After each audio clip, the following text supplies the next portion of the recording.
Hello, everyone. I have 12 o'clock. We are going to get started. Welcome to the Virtual Water Ambassador Program. The Water Ambassador Program is a partnership program between Martin County and the University of Florida IFAS Extension. Its intent is to educate the residents of Martin County on water quality and non-point sources of pollution in order so that we can all be better stewards of our environment and help be part of the solution to our water quality management. We are down to our last month of this year's COVID-friendly Water Ambassador Program. So you can see the upcoming presentations next week. Myself and Vincent are going to be tag teaming a presentation showcasing some of the water quality data resources where you can go and access data as a citizen. On August 18th, we're going to have an introduction to hydrology and a more in-depth look at one of the water management district's water data management systems, DB Hydro. And then we're going to end this series off on August 25th with a presentation on the Indian River Lagoon microplastics project. So just as a reminder, you are all muted and you will be unable to unmute yourself. But if you're having trouble hearing for any reason, just click that up arrow caret and adjust your audio settings so that you can best hear. The video, you have the ability to enable it, but if you're having Wi-Fi issues or connectivity issues, we suggest that you turn it off because it does really help improve your connection. You can see the individual participants who have joined us today under the participant list, and we will be using the chat box to communicate and ask all questions. We will hold questions until the end. Should you need to leave us for any reason, you can just click on that red Leave Meeting button in the bottom right-hand corner. And we suggest that you use the side-by-side mode viewer settings, which allows you to toggle between presentation view and the actual slides so that you can have the best view for your computer settings. We will be recording this presentation, and they're usually posted within 48 hours at the Martin County Extension website. Vincent will put that link into the chat box for you all to access. They're located on the Sea Grant page on the right-hand side under Water Ambassador Program, and they're, all of the presentations from this series are listed there by date.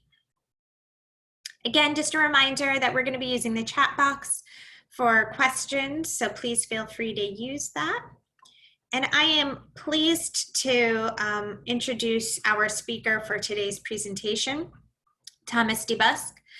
Tom has 41 years of experience conducting and managing water resources investigations in Florida, through the Americas, Europe, and Asia. He has broad experience in aquatic biogeochemistry and ecology, and in the treatment of natural waters, stormwater runoff, and wastewaters using biological, chemical, and physical processes.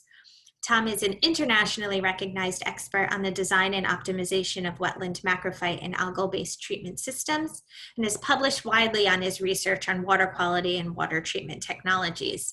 Tom is president and principal scientist at DB Environmental, Inc.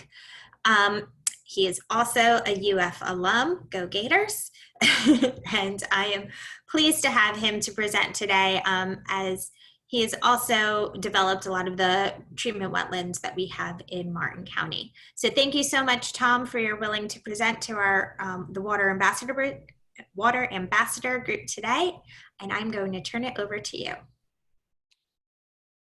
Okay, thank you, Lisa. Can you hear me okay? Yes, can hear you great, thanks. Okay, perfect. Let me see if I can share my screen. Let's see.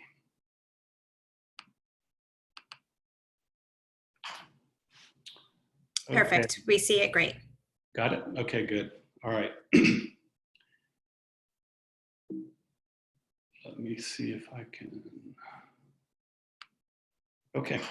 So here's my outline of what I'd like to talk about today. And I'd like to thank the folks at Martin County and UF Extension for inviting me to speak with you. It's always fun to talk about what I've done as a career all my life and what my, my firm does. So this is right up our alley.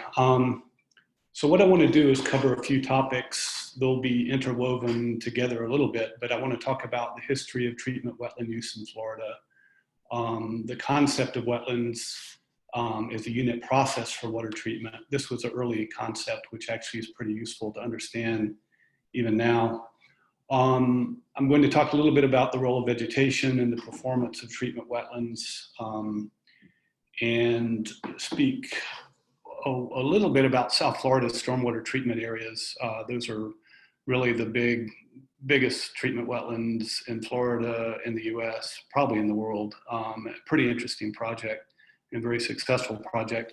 Also, I will mention the facilities we have in Martin County. These are hybrid wetland treatment technology systems, give you some insights into their performance and why those systems are relevant. So if you go back to the early to mid 20th century, the first recognized wetland treatment systems really were disposal systems. You know, back in the 30s, 40s, 50s, even 60s, in the 20th century, wastewater treatment plants were pretty simple and rudimentary. They usually were situated at a low spot in the town or city, and their effluent would just be disposed of in a nearby lake or, in this case, wetland. So there's several examples, small towns in Florida, Waldo, Jasper, Wildwood. These are mostly in North and Central Florida, where there would be a septic tank or some kind of a package plant, and their overflow, the outflow from these rudimentary treatment systems would just make their way into an adjacent wetland. This graphic I have here is from a 1972 report from University of Florida, but this is City of Waldo. They had a septic tank that would receive water from about 1,000 people. It would just overflow into these cypress strands. And so, you know, that's an example of wetland treatment. We know treatment was occurring, but there was no monitoring to document that. In the early 1970s, some investigators at University of Florida Center for Wetlands received a grant from the Rockefeller Foundation to start looking at using wetlands for municipal wastewater treatment. The reason they did this was that both with the inception of the Clean Water Act and just, you know, raised environmental consciousness about water quality in the US and in Florida in particular, there was interest in upgrading the quality that could be obtained from a wastewater treatment plant. And so, you know, obviously low-hanging fruit would be, you know, figure out if the nearby wetland could provide a water quality benefit at a low cost. So University of Florida's work initially focused on some small forested systems, mostly actually cypress domes. You can see this picture here. Cypress domes are pretty cool. They're often situated in pine flatwoods. They're usually there because of a clay layer underneath a few feet down in the soil, which traps moisture and keeps the system hydrated. And cypress trees, actually they're really bald cypress and pond cypress, they thrive in these kind of wet systems. And they had this sculpted dome shape because on the periphery, they're impacted by fire, which goes through flatwoods. Fire doesn't make it into the middle of these domes because it's deeper and you see bigger trees. But anyway, they're an interesting feature on the landscape, and University of Florida started studying these because there were already examples of cypress domes receiving treated wastewater.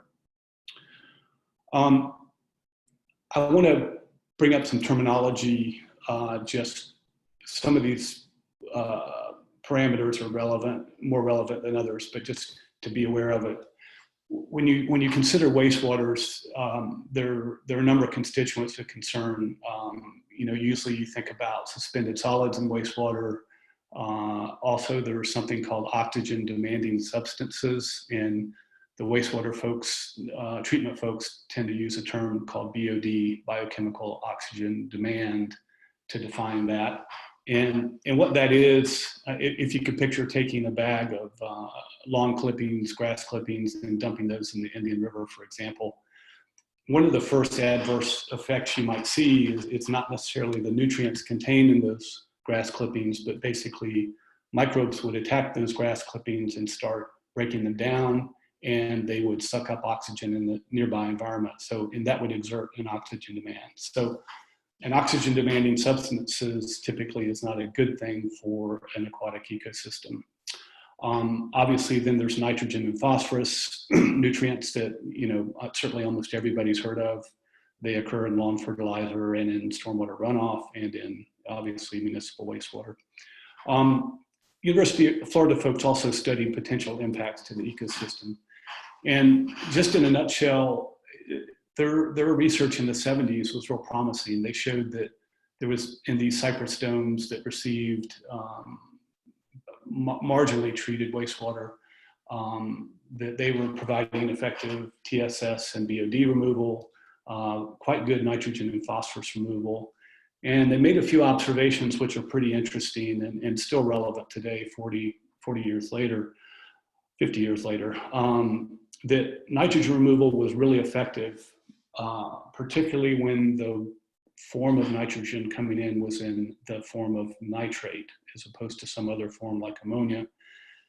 Also that sediments are the primary reservoir of the phosphorus removed from the water. So in other words, if you put phosphorus into a wetland, it gets cycled around through the vegetation and through the fauna, but eventually where it ends up is in the sediments. That's not necessarily the case with nitrogen. Sometimes nitrogen is removed in a gaseous form. That's this form nitrate, which undergoes a microbial process where it's actually released to the atmosphere as a gas.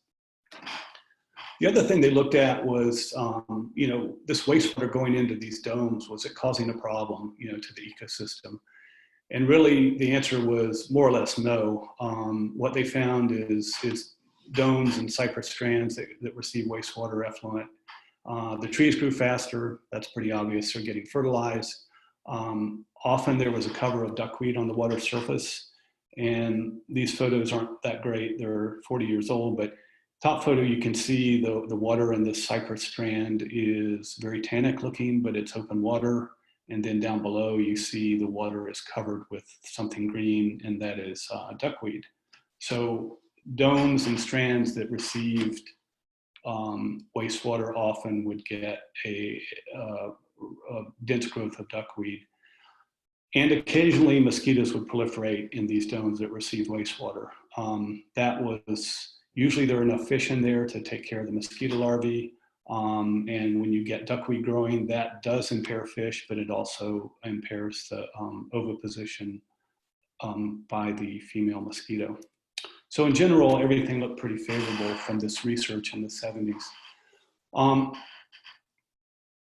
What started happening again with this incentive for improved wastewater treatment in the state, there was big interest in harnessing wetlands because for the utility companies, it looked like a rather inexpensive way to get some additional treatment. And I want to talk about just sort of the pieces of a wastewater treatment plant because they are germane to the wetland discussion.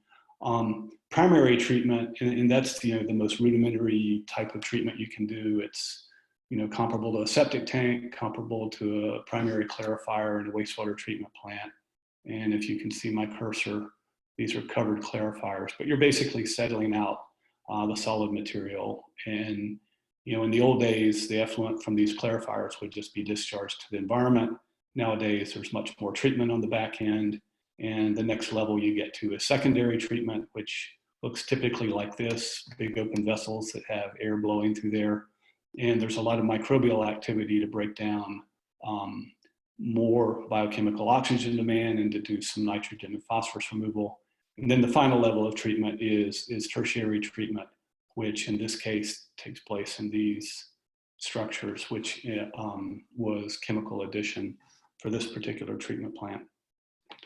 So just as a generality, in Florida, we were advanced enough in terms of our wastewater treatment practices and in terms of the regulations coming from Florida DER, which is now Florida DEP, that typically wetlands started being harnessed for the advanced treatment, basically focusing on nitrogen and phosphorus.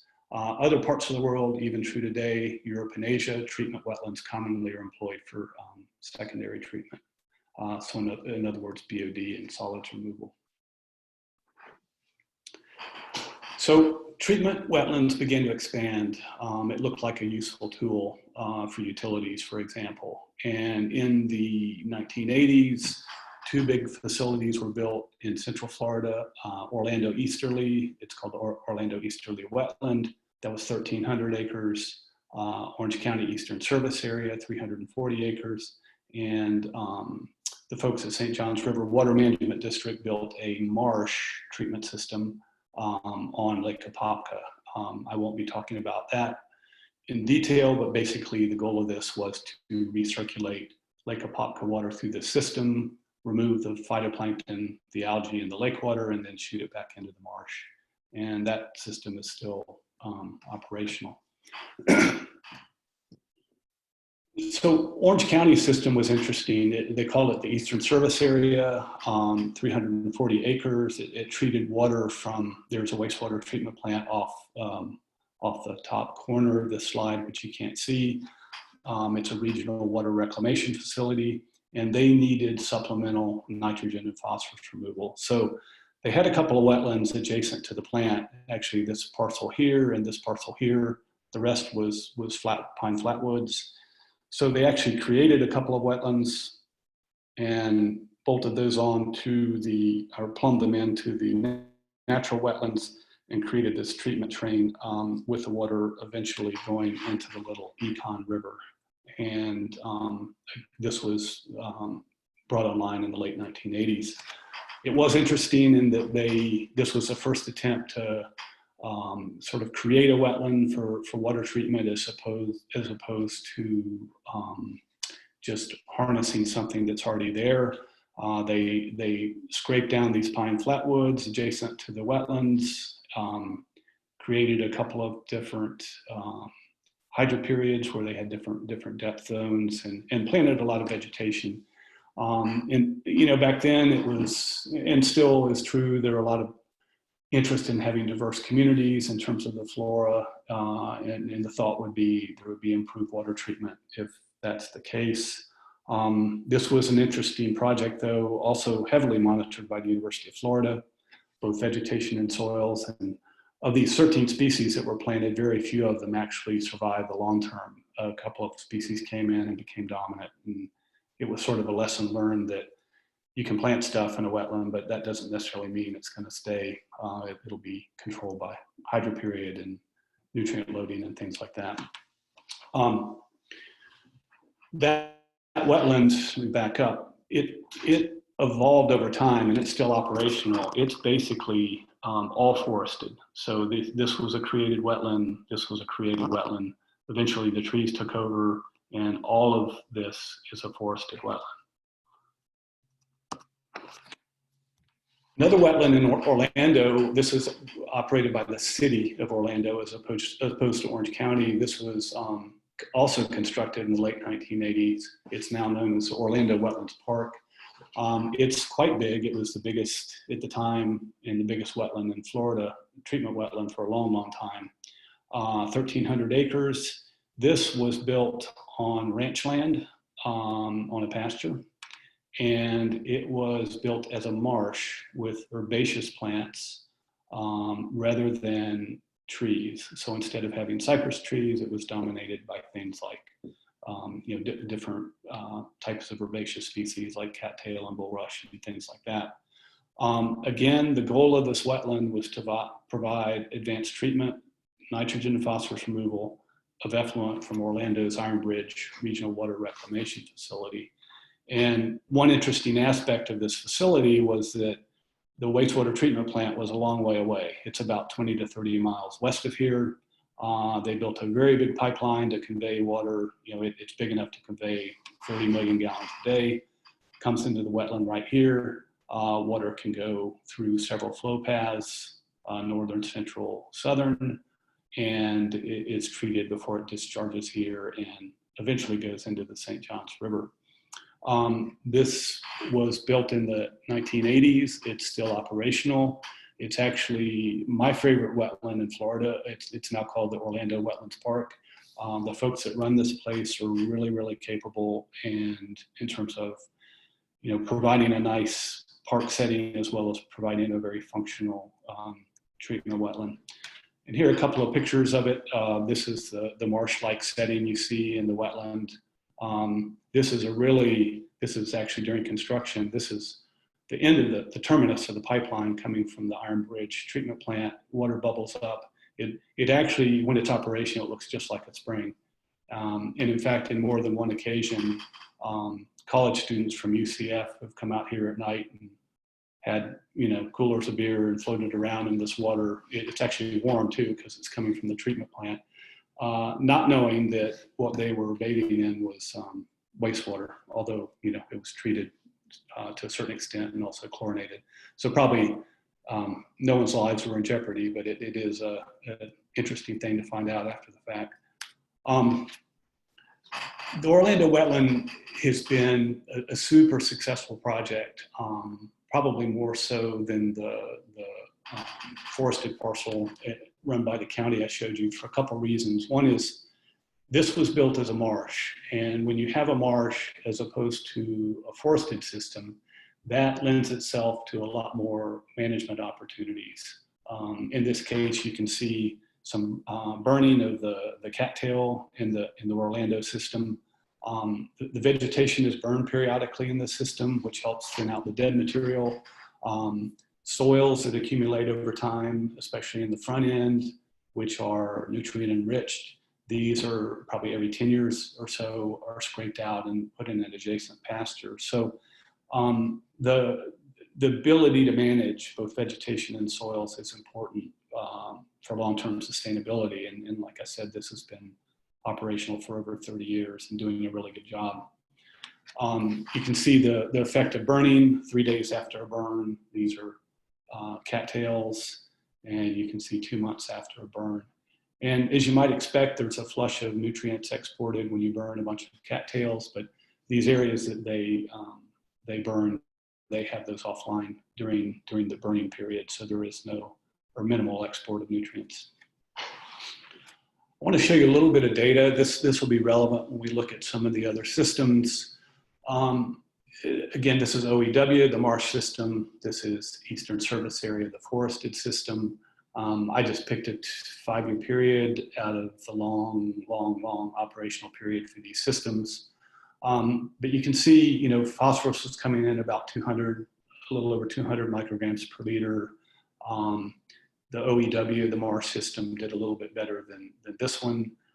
They're removing on the order of 4 to 6 pounds of phosphorus per acre per year. And those numbers will be a little bit relevant when I show some of the other systems.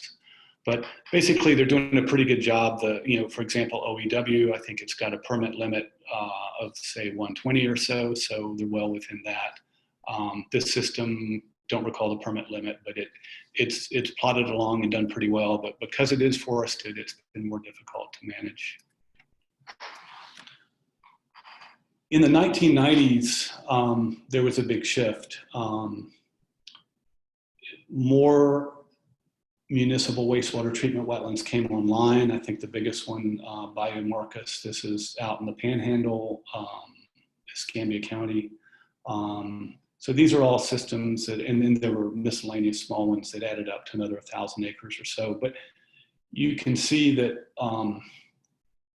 people started tacking these on, and one limitation to the expansion of this was simply competition for that effluent from things like reuse water. A lot of water ends up these days, domestic wastewater, municipal wastewater gets on the end of the line in many cases it gets reused for irrigation. Other cases, there are constraints on surface water discharges and it has to go into the ground for groundwater disposal. So this didn't really take off in a big way, but this use started taking off. And something got built called the Everglades Nutrient Removal Project. This was in the early 90s. This was, and most of you probably heard of the Everglades stormwater treatment areas. This was the precursor to the STAs, specifically STA1 West. The footprint of STA1 West is now this, with actually some additional area over here being brought online now. But the original footprint of something called the ENR project was this right here, these cells 1 through 4. This concept of building a big treatment wetland, in this case, these were built on farm fields to treat stormwater runoff from the upstream agricultural area, also to treat lake water. The design of this was not exactly copied from the OEW facility, but the fact that Orlando had built a wetland that was 1,300 acres and that had operated successfully for 5 years or so, that gave the folks at the Water Management District, I think, a lot of confidence to proceed with this as a treatment technology for stormwater. And as most of you know, once we got into the 2000s, these things really expanded. Stormwater treatment areas are, at this point, were 45,000 acres or more. There were some STAs built north of the lake as well. And not much more going on in terms of municipal wastewater systems. The big wetlands were now being built for stormwater treatment. And this is just a schematic of a different one, Storm STA2, further south of the ENR project. So here's what the current status looks like. We've got the STA1 East, STA1 West. 1 West is being expanded as we speak. This parcel here will probably be brought online soon. Another parcel being brought online, but these wetlands are built out down here: stormwater treatment area 2, stormwater treatment area 3, 4, and then 5, 6. But the Water Management District is building some water storage features, flow equalization basins, and at several locations in the watershed. But you can see existing STAs, 57,000 acres, new STAs to be brought online. These expansions for 1 West are another 7,000 acres or so. Now, an interesting thing about the STAs when they were first built, and this would have been the Everglades Nutrient Removal Project. We call it a pilot STA, although it's huge. It was 3,000 plus acres at the time. There was an interest in seeing if a diverse assemblage of marsh vegetation could be employed in the footprint, and with the thought that this will make a more ecologically stable system and perhaps a more successful system in terms of performance nutrient removal. What was found, though, early on was that cattail, which most of you are familiar with, typha, it was very successful and aggressive in these environments. And so there were parcels that were large nursery areas that were planted with bulrush, some other desirable plants like pickerelweed, things like this, that were totally overrun by the cattail. So early on, it was sort of like, okay, we give it a shot, but throw up your hands and say it's going to be, these things will be cattail. And which seemed like a reasonable approach because it was known at that time that cattail could successfully treat waters. One thing that happened, though, is that the initial target for STA treatment early on was about 50 parts per billion, or micrograms per liter, which is very low target. That target over the years since the 90s has moved down and down and down, and now we're down to 13, more or less, with some caveats around that number, but 13 micrograms per liter is the outflow target, which is extraordinarily low number. Fortunately, some of the research that was done in the late 1990s on the ENR project, the pilot STA, showed that if you grew this type of vegetation, this is submerged vegetation under the water, it actually could provide lower phosphorus levels than the emergent cattail And there was a lot of work done on this, a lot of controversy, a lot of, our firm was actually the entity that proposed this type of vegetation. The reason we did was that if you have high calcium in the water, basically hard water, then that, if you have submerged plants, there's some mechanisms that occur that allow the phosphorus and calcium to combine, and basically you can get improved phosphorus removal in the wetland. This is just a slide that shows the concept. One of the early little studies is the inflow to the wetland. This was done in a small scale, and the cattail wetland, if you put 96 parts per billion in over time, over a year's time, you would get a number like 52 micrograms per liter. If instead you fed it to a submerged wetland, different type of vegetation, you would get a better number, 24, which is much closer to the targets that we're going for now. So back to a concept that the University of Florida folks discovered in the 70s, was that when you remove phosphorus from a wetland, it all goes to the sediments. It gets sucked up by vegetation, and ultimately the vegetation dies, and you end up just accruing phosphorus in the sediment. And this is a pretty neat picture. If you look at the one on the right, you can see this really white material. This is the type of material that accumulates in a wetland containing this type of submerged vegetation, assuming you have a reasonable amount of calcium in the water. So what this is deposition of calcium carbonate, and there's phosphorus associated with it. If you were to grow simply emergent plants, the color would be more like this, which is the color of the native muck, which was originally a wetland, then became a farm field, and then got turned back into a treatment wetland. But basically, this is the new material that accrues, and it's actually fairly stable with respect to phosphorus storage. These are some of the types of species that you see in a stormwater treatment area, submerged species. This is peppergrass. It grows in the southern part of the lake. Southern naiad, also you find it in Lake Okeechobee. This is muskgrass. And then obviously exotics like hydrilla actually have populated the stormwater treatment areas from time to time, but they haven't dominated at all.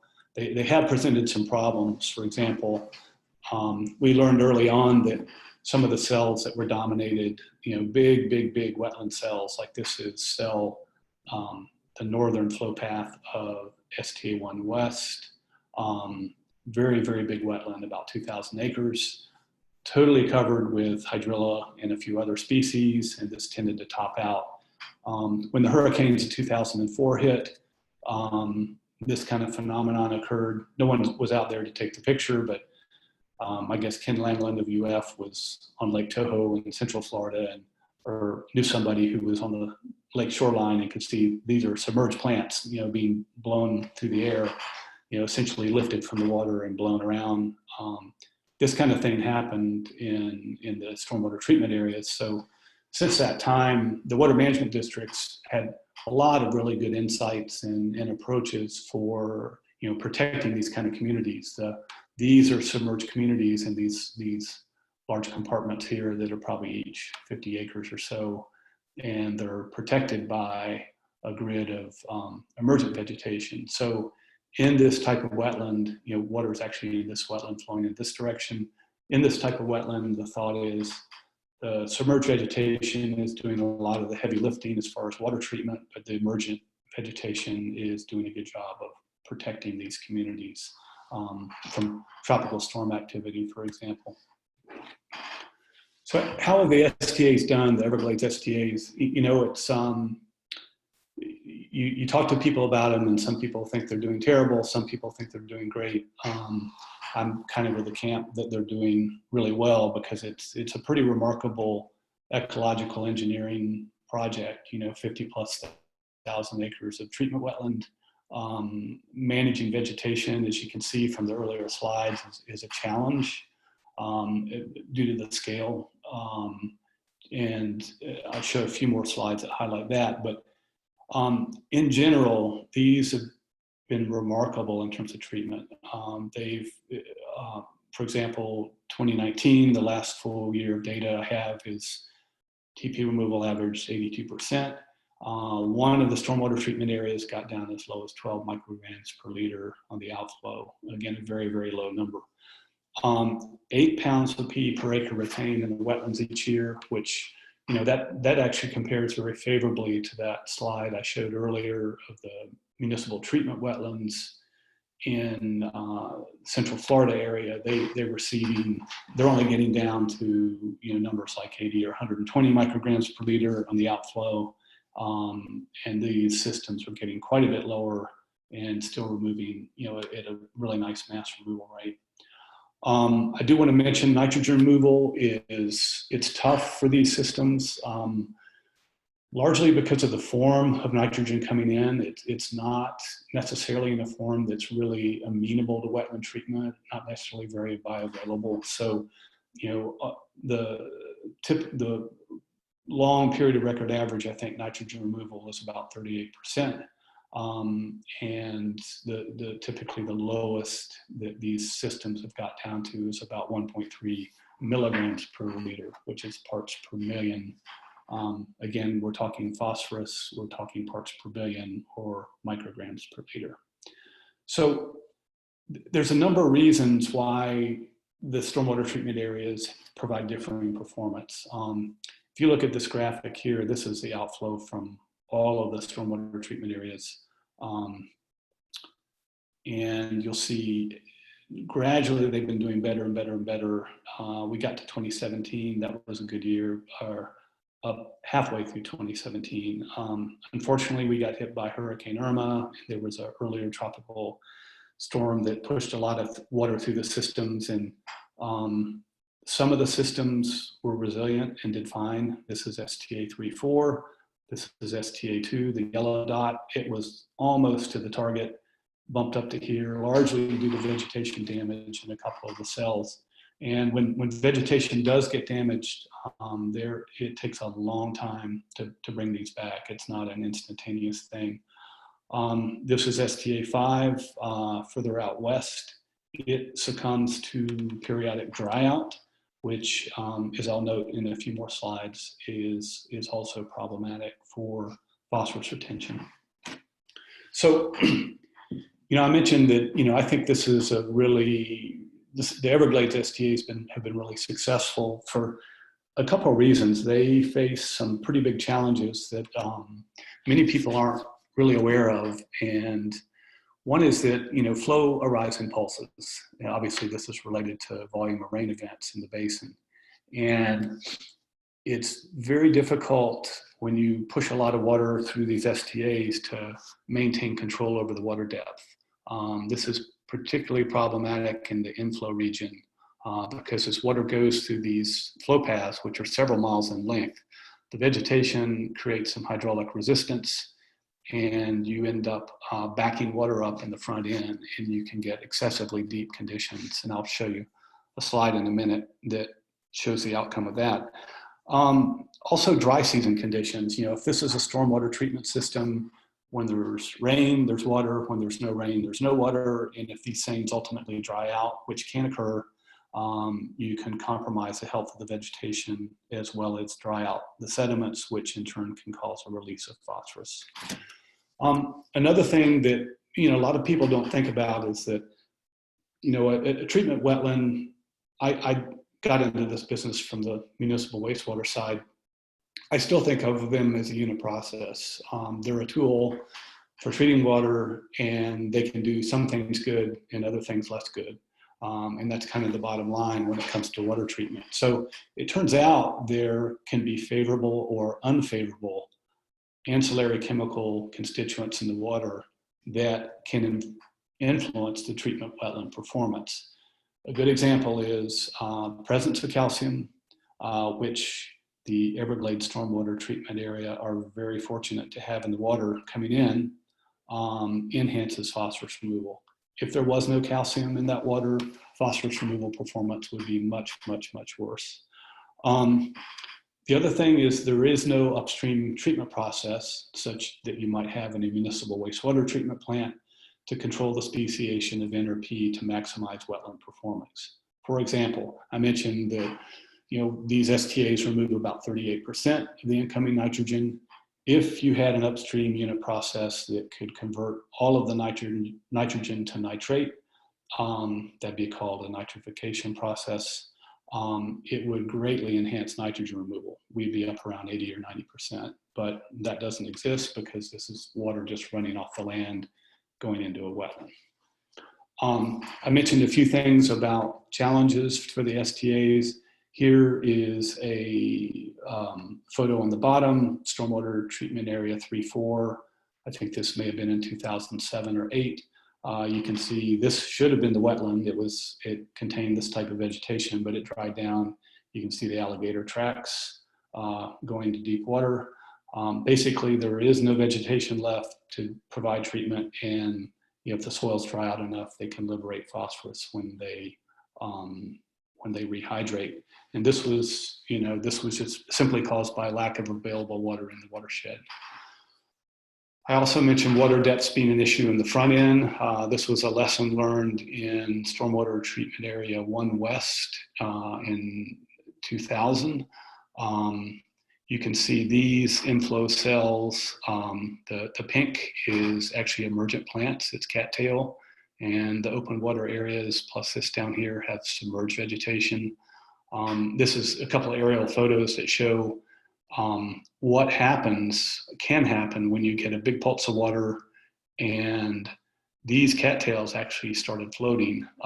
They're rooted, but if they're rooted in muck, which isn't all that firm compared to sand, there were just hundreds of acres of cattail that floated, and that's really evident when you compare September of that year versus November. All this material ended up over here. And when it does that, it scours. If there was any other vegetation, like submerged vegetation, it gets scoured and impairs treatment. So, managing water for optimal vegetation growth in the stormwater treatment areas is, it's a big job and it's difficult. Real quickly, I'll go through a couple of alternative approaches.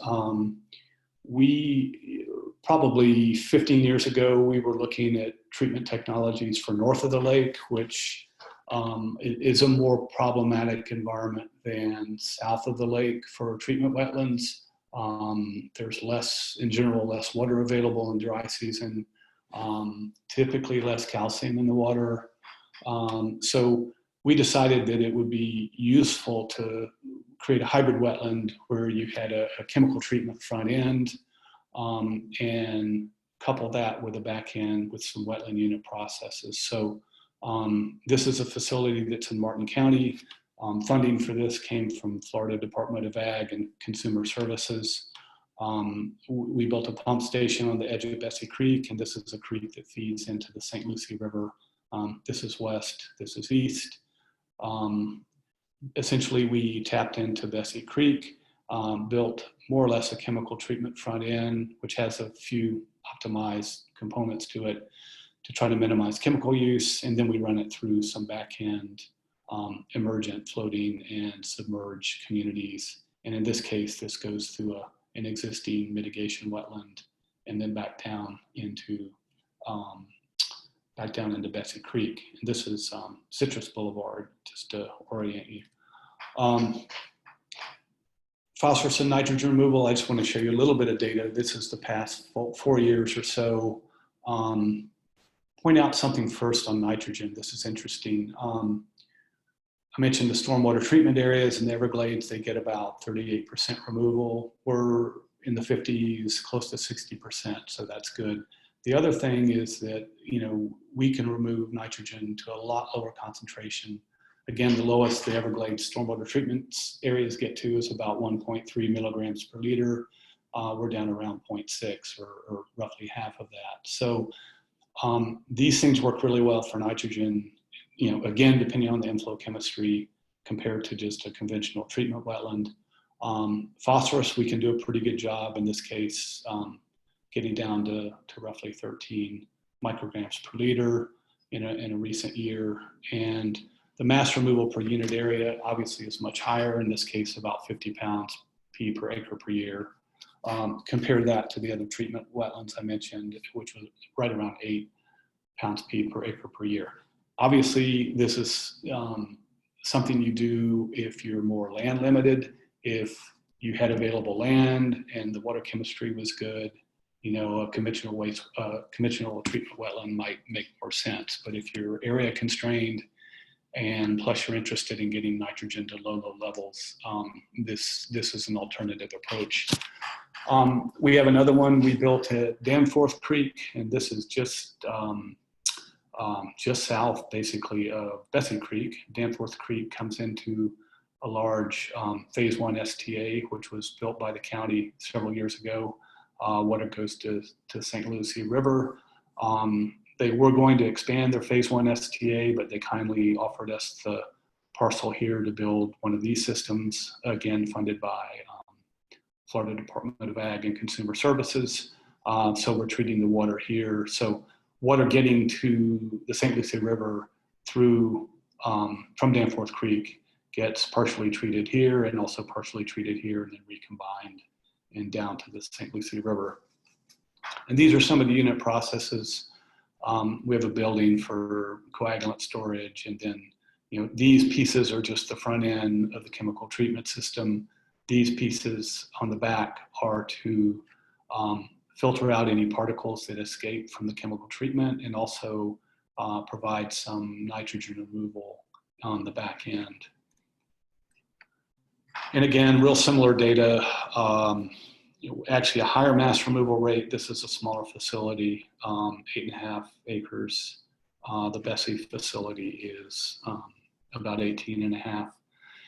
And this facility is not doing quite as well in terms of absolute phosphorus outflow concentration, but percent reduction in the 80s.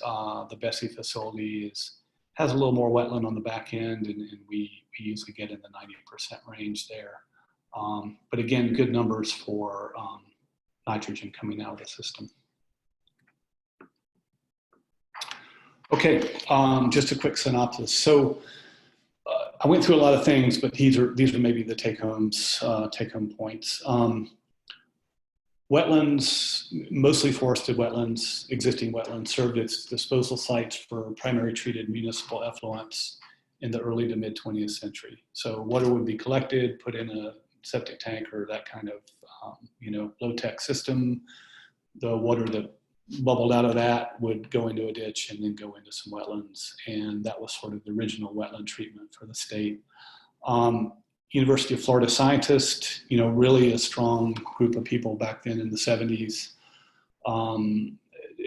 had the thought that wetlands could be harnessed better or successfully for water treatment, both providing treatment without and also without impairing the integrity of the wetland. They did a lot of work on this. Their initial focus was forested systems. Based on the success of that, several large municipal wastewater treatment wetlands were built mostly in the 80s. These were for advanced treatment. Some of these were quite large, like Orlando Easterly Wetland, 1,300 acres. These wetlands are still operational. The best success has been achieved with marshes, as I mentioned, rather than forested systems, primarily because the marshes are easier to manage. They're more conducive to either vegetation management or soil and sediment management. Currently, stormwater treatment area marshes, like the Everglades STA complex, they're the most prominent treatment wetland type in Florida. They were built, envisioned, I think, and partially designed in part by looking at the OEW, the municipal systems. The municipal systems sort of were the stepping stone, I think, for these big stormwater treatment area marshes. In some circumstances, marshes for stormwater treatment, whether they're south of the lake, north of the lake, some instances they perform extremely well, but they still face challenges. Water depth control, as I mentioned, keep the vegetation at a water depth range that it's sustainable. Obviously, if you have dry down conditions, you have potential adverse effects both to the vegetation and soil nutrient retention. Those are important factors for providing good water treatment year after year after year. And then finally, something that's not focused on that much, but we see this a lot as a very important feature, is the chemistry of the inflow waters related both to target and non-target parameters. Target parameters would be obviously the nitrogen and phosphorus we're trying to remove. Non-target parameters would be things like calcium or iron or aluminum that provide some sort of ancillary benefit. The chemistry is often variable in stormwater runoffs and sometimes can be unfavorable. As I mentioned, stormwater treatment areas south of the lake receive calcium-enriched waters, which is favorable. Some regions, for example, north of the lake, there's not much calcium, and that can hamper performance over the long term.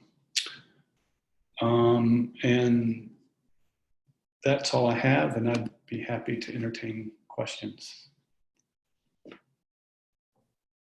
Thank you so much for that fantastic presentation. We have a couple questions coming in the chat box, and while we do that, I'm going to put up the poll for our participants so you can complete that for us. Our first question is from Susan Hamburger. She asks, with the pressure to convert wetlands to either arable land for agriculture or housing developments, plus the reluctance of sugar to sell land for creating STAs, is there enough available land to build more STAs?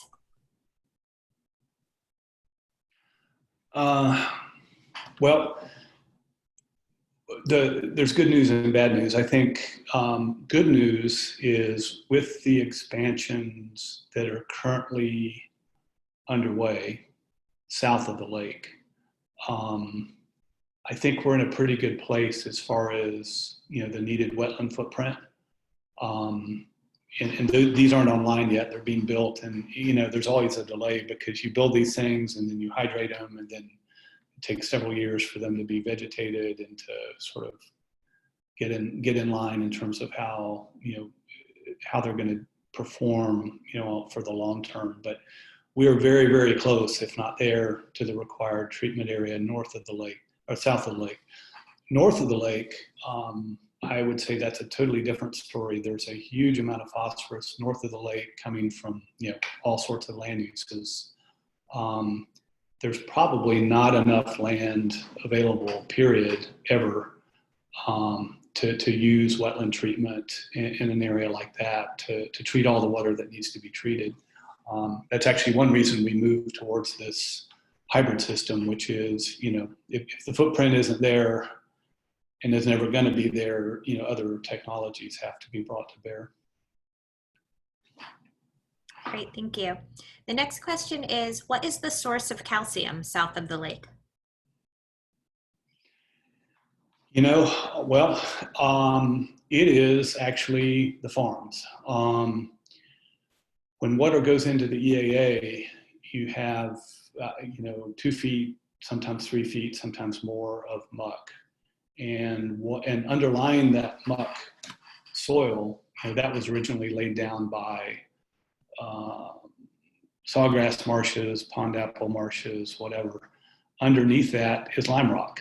And it turns out when that area is hydrated and then drained, you start stripping off calcium carbonate from that rock layer. So basically it's the drainage water, it's the activity on the farms of hydration and then drainage that really juices up the calcium levels in the runoff.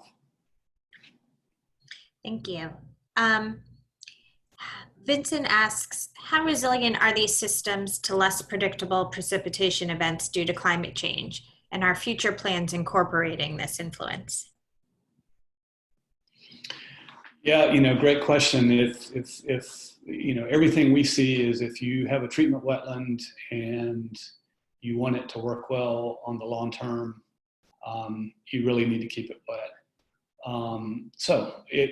If precipitation patterns change for the worse in terms of, more prolonged dry season conditions, that can be a problem. The stormwater treatment areas south of the lake have a couple of advantages. One is there's some big flow equalization basins being built, which if they can be, if a management strategy can be developed for those, I think those certainly could help. The other possibility is lake water itself. A lot of the stormwater treatment areas, not a lot, but several already receive lake water, and the intent is for them to treat lake water. Lake Okeechobee is a great reservoir. It's people in the urban areas depend on it for water supply. The STAs south of the lake in part depend on that lake also to keep hydrated. So, whether or not, the various government entities can figure out a management strategy going forward that keeps, all the water users happy, that's who knows. That's a complex scenario. And our last question is, isn't there, I guess this is referring back to the calcium question earlier, isn't there limestone north of Lake Okeechobee? I think there is. Geology is not my thing, but I think in a lot of cases there is, it's deeper.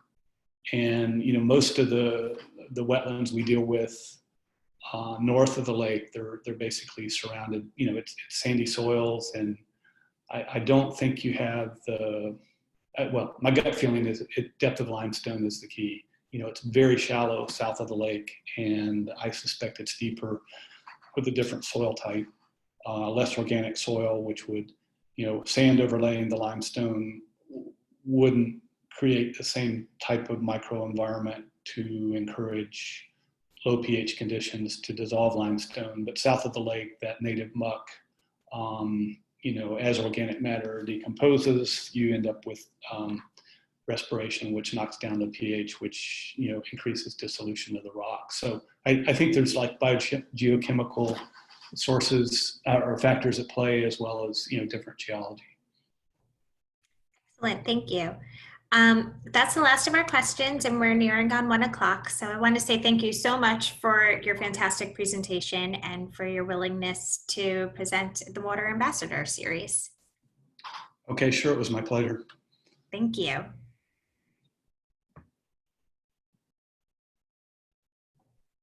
Hey everyone, we look forward to seeing you next week for a presentation on how to access water quality data from your home.